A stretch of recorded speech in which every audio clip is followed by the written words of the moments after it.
My name is Amy Ehrlich, and I've been an artist for as long as I can remember. I started teaching about 20 years ago, and I was teaching drawing. That was all I was teaching because I wasn't a painter then, and my students came back and got me and said, "You've got to learn how to paint." So that's how I learned to paint. My students came back and took me to class in Arlington, actually.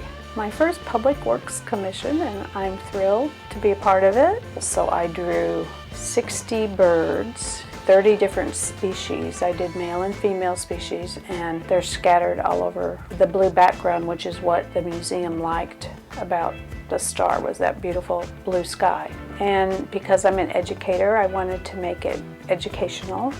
So the birds actually make their sound when you call a phone number.